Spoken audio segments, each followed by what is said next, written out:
ओम शांति। 25/2/21 की वाणी है। मीठे बच्चे, तुम्हें याद में रहने का पुरुषार्थ जरूर करना है, क्योंकि याद के बल से ही तुम विक्रमाजीत बनेंगे। प्रश्न, कौन सा ख्याल आया तो पुरुषार्थ में गिर पड़ेंगे। खुदाई खिदमतकार बच्चे कौन सी सेवा करते रहेंगे। उत्तर, कई बच्चे समझते हैं अभी टाइम पड़ा है, पीछे पुरुषार्थ कर लेंगे, परंतु मौत का नियम थोड़ी है, कल कल करते मर जाएंगे। इसलिए ऐसे मत समझो बहुत वर्ष पड़े हैं, पिछाड़ी में गैलअप कर लेंगे। यह ख्याल और ही गिरा देगा। जितना हो सके याद में रहने का पुरुषार्थ कर श्रीमत पर अपना कल्याण करते रहो। रूहानी खुदाई खिदमतकार बच्चे रूहों को सैल्वेज करने, पतितों को पावन बनाने की सेवा करते रहेंगे। गीत ओम नमः शिवाय। ओम शांति। यह तो बच्चों को समझाया गया है, निराकार बाप साकार बिगर कोई भी कर्म नहीं कर सकते हैं, पाठ बजा नहीं सकते। रूहानी बाप आकर ब्रह्मा द्वारा रूहानी बच्चों को समझाते हैं। योग बल से ही बच्चों को सतो प्रधान बनना है, फिर सतो प्रधान विश्व का मालिक बनना है। यह बच्चों की बुद्धि में है। कल कल पाप आकर के राजयोग सिखलाते हैं। ब्रह्मा द्वारा आकर आदि सनातन देवी देवता धर्म की स्थापना करते हैं, यानी मनुष्य को देवता बनाते हैं। मनुष्य जो देवी देवता थे सो अब बदलकर शूद्र पतित बन पड़े हैं। भारत जब पारसपुरी था तो पवित्रता सुख शांति सब थी। यह 5000 वर्ष की बात है। एक्यूरेट हिसाब किताब बाप बैठ समझाते हैं।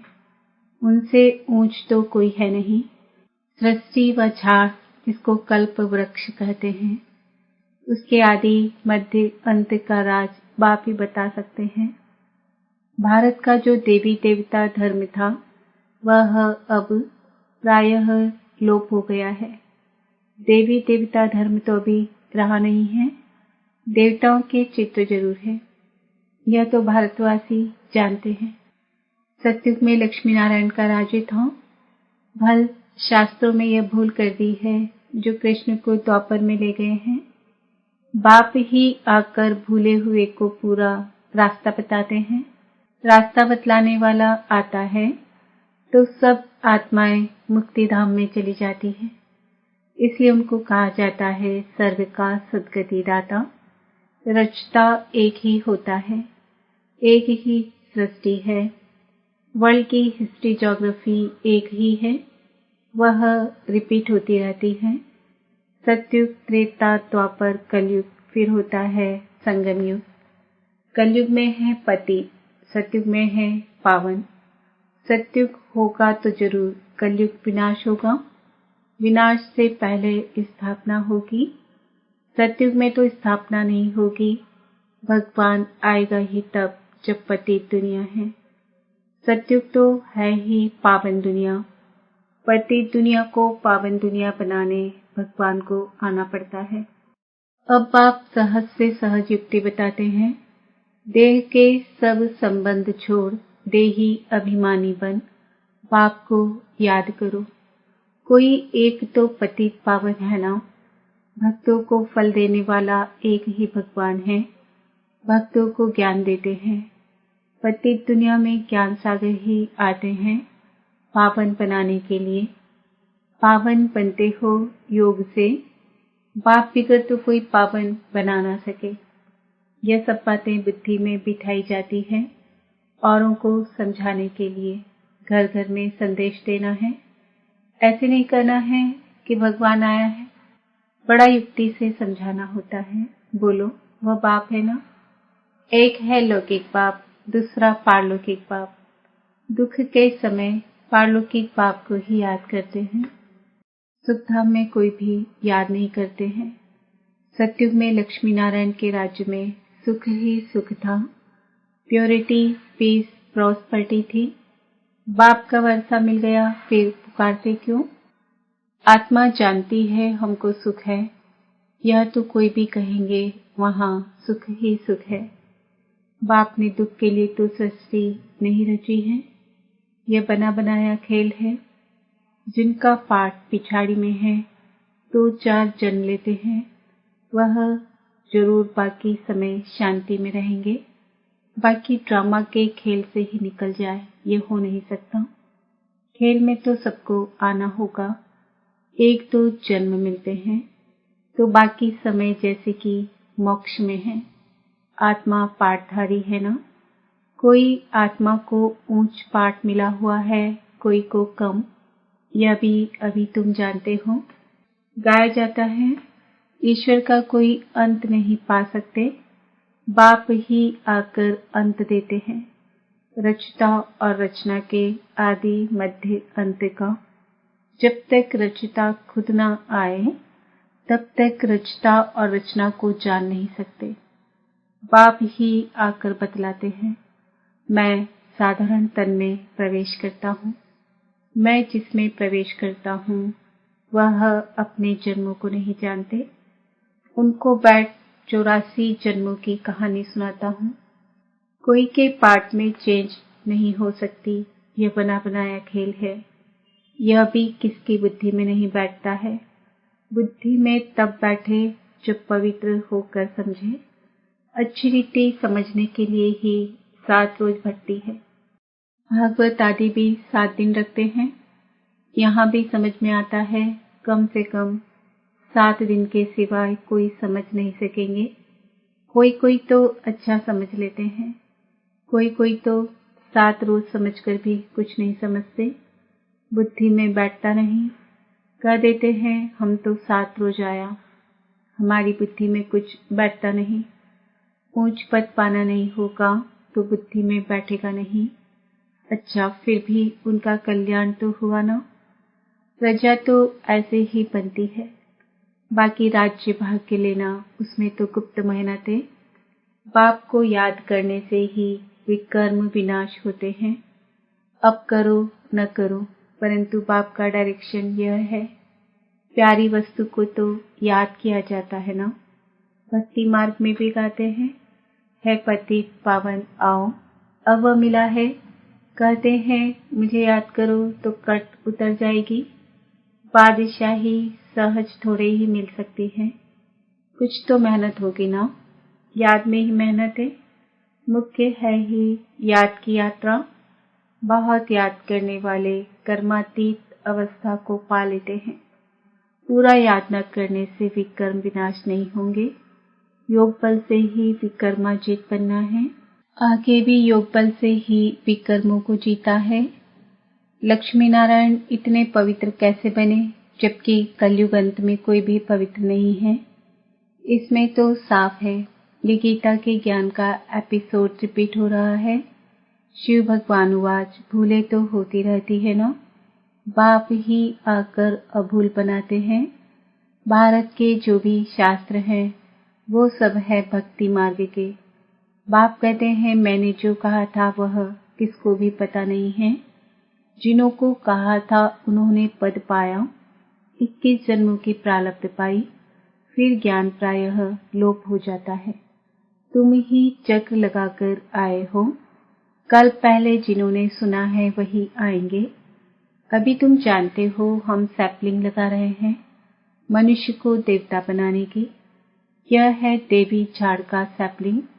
वो लोग फिर उन झाड़ों का सैपलिंग बहुत लगाते रहते हैं। बाप आकर कॉन्ट्रास्ट बताते हैं। बाप देवी फूलों का सैपलिंग लगाते हैं, वे तो जंगल का सैपलिंग लगाते रहते हैं।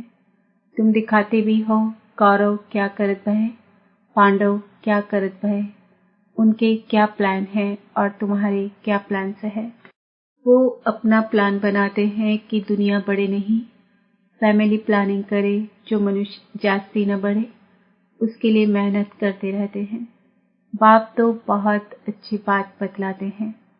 अनेक धर्म विनाश हो जाएंगे और एक ही देवी देवता धर्म की फैमिली स्थापन करते हैं। सतयुग में एक ही आदि सनातन देवी देवता धर्म की फैमिली थी और इतनी फैमिलीज थी नहीं। भारत में कितनी फैमिली है? गुजराती फैमिली, महाराष्ट्रियन फैमिली, वास्तव में भारतवासियों की एक फैमिली होनी चाहिए। बहुत फैमिलीज होंगी तो जरूर आपस में खिटपिट ही रहेंगी, फिर सिविल वार हो जाती है। फैमिली में भी सिविल वार हो जाती है। जैसे क्रिश्चियन की अपनी फैमिली है, उन्हों की भी आपस में लगती है। आपस में दो भाई नहीं मिलते, पानी भी बांटा जाता है। सिख धर्म वाले समझेंगे हम अपने सिख धर्म वालों को जास्ती सुख दें, रख जाती है तो माथा मारते रहते हैं। जब अंत होती है तो फिर सिविल वार आदि सब आ जाती है। आपस में लड़ने लग पड़ते हैं। विनाश तो होना ही है। बॉम्ब्स ढेर बनाते रहते हैं। बड़ी लड़ाई जब लगी थी जिसमें 2 बॉम्ब्स छोड़े थे, अभी तो ढेर बनाए हैं। समझ की बात है ना? तुमको समझाना है यह लड़ाई वही महाभारत की है। बड़े बड़े लोग जो भी हैं कहते हैं अगर इस लड़ाई को बंद नहीं किया तो सारी दुनिया को आग लग जाएगी। आग तो लगनी ही है, यह तुम जानते हो। बाप आदि सनातन देवी देवता धर्म की स्थापना कर रहे हैं। राजयुग है ही सतयुग का। वह देवी देवता धर्म अब प्रायः लोप है। चित्र भी बने हैं। बाप कहते हैं कल्प पहले मुआफिक जो विघ्न पड़ने होंगे वह पड़ेंगे। पहले थोड़ा ही पता पड़ता है, फिर समझा जाता है कल्प पहले ऐसे हुआ होगा। यह बना बनाया ड्रामा है। ड्रामा में हम बांधे हुए हैं। याद की यात्रा को भूल नहीं जाना चाहिए। इनको परीक्षा कहा जाता है। याद की यात्रा में टार नहीं सकते हैं, थक जाते हैं। गीत है ना, रात की राही थक मत जाना। इसका अर्थ कोई समझ ना सके, यह है याद की यात्रा। जिससे रात पूरी हो दिन आ जाएगा, आधा कल पूरा हो फिर सुख शुरू होगा। बाप ने ही मन मना भव का अर्थ भी समझाया है। सिर्फ गीता में कृष्ण का नाम डालने से वह ताकत नहीं रही है। अब कल्याण तो सबका होना है। गोया हम सब मनुष्य मात्र का कल्याण कर रहे हैं। भारत खास और दुनिया आम, सबका श्रीमत पर हम कल्याण कर रहे हैं। कल्याणकारी जो बनेंगे तो वर्षा भी उनको मिलेगा। याद की यात्रा के सिवाय कल्याण हो ना सके। अभी तुमको समझाया जाता है वह तो बेहद का बाप है। बाप से वर्षा मिला था। भारतवासियों ने ही 84 जन्म लिए हैं। पुनर्जन्म का भी हिसाब है। कोई समझते नहीं कि 84 जन्म कौन लेते हैं। अपने ही श्लोक आदि बनाकर सुनाते रहते हैं। गीता वही है, टीकाएं अनेक लिख देते हैं। गीता से तो भागवत बड़ा कर दिया है। गीता में है ज्ञान, भागवत में है जीवन कहानी। वास्तव में बड़ी गीता होनी चाहिए। ज्ञान का सागर बाप है, उनका ज्ञान तो चलता ही रहता है। वह गीता तो आधा घंटे में पढ़ लेते हैं। अभी तुम यह ज्ञान तो सुनते ही आते हो। दिन प्रतिदिन तुम्हारे पास अनेक लोग आते रहेंगे, धीरे धीरे आएंगे। अभी ही अगर बड़े बड़े राजाएं आ जाए फिर तो देरी न लगे, झट आवाज निकल जाए। इसलिए युक्ति से धीरे धीरे चलता रहता है। यह है ही गुप्त ज्ञान। किसको पता नहीं है कि क्या कर रहे हैं। रावण के साथ तुम्हारी युद्ध कैसे है, यह तो तुम ही जानो और कोई जान ना सके। भगवानुवाच, तुम सतो प्रधान बनने के लिए मुझे याद करो तो पाप नाश हो जाएंगे। पवित्र बनो तब तो साथ ले जाऊं। जीवन मुक्ति सबको मिलनी है। रावण राज्य से मुक्ति हो जाएगी। तुम लिखते भी हो हम शिव शक्ति ब्रह्मा कुमार कुमारियां श्रेष्ठाचारी दुनिया स्थापन करेंगे परमपिता परमात्मा की श्रीमत पर। 5000 वर्ष पहले मुआफिक, 5000 वर्ष पहले श्रेष्ठाचारी दुनिया थी। यह बुद्धि में बिठाना चाहिए। मुख्य मुख्य पॉइंट्स बुद्धि में धारण होंगी तब याद की यात्रा में रहेंगे। पत्थर बुद्धि है ना, कोई समझते हैं अभी टाइम पड़ा है, पीछे पुरुषार्थ कर लेंगे, परंतु मौत का नियम थोड़ी ही है, कल मर जाएं तो कल कल करते मर जाएंगे। पुरुषार्थ तो किया नहीं, इसलिए इसे मत समझो। बहुत वर्ष पड़े हैं, पिछाड़ी में गैलअप कर लेंगे, यह ख्याल और ही गिरा देंगे। जितना हो सके पुरुषार्थ करते रहो। श्रीमत पर हर एक को अपना कल्याण करना है, अपनी जांच करनी है, कितना बाप को याद करता हूँ और कितना बाप की सर्विस करता हूँ। रूहानी खुदाई खिदमतकार तुम हो ना, तुम रूहों को सैल्वेज करते हो। रूह पतित से पावन कैसे बने, उसकी युक्तियां बतलाते हैं। दुनिया में अच्छे और बुरे मनुष्य तो होते ही हैं, हर एक का पार्ट अपना अपना है, यह है बेहद की बात। मुख्य टालटालियां ही गिनी जाती है, बाकी तो पत्ते अनेक हैं। बाप समझाते रहते हैं, बच्चे मेहनत करो, सबको बाप का परिचय दो तो बाप से बुद्धि योग छूट जाए। बाप सब बच्चों को कहते हैं, पवित्र बनो तो मुक्ति धाम में चले जाएंगे। दुनिया को थोड़ा ही पता है कि महाभारत लड़ाई से क्या होगा। यह ज्ञान यज्ञ रचा गया है क्योंकि नई दुनिया चाहिए। हमारा यज्ञ पूरा होगा तो सब इस यज्ञ में स्वाहा हो जाएंगे। अच्छा, मीठे मीठे सिकिलदे बच्चों प्रति माता पिता बाप दादा का याद प्यार और गुड मॉर्निंग। रूहानी बाप की रूहानी बच्चों को नमस्ते। हम रूहानी बच्चों की रूहानी बाप दादा को याद प्यार गुड मॉर्निंग नमस्ते ओम शांति। धारणा के लिए मुख्य सार, यह बना बनाया ड्रामा है, इसलिए विघ्नों से घबराना नहीं है। विघ्नों में याद की यात्रा को भूल नहीं जाना है। ध्यान रहे याद की यात्रा कभी ठहर न जाए।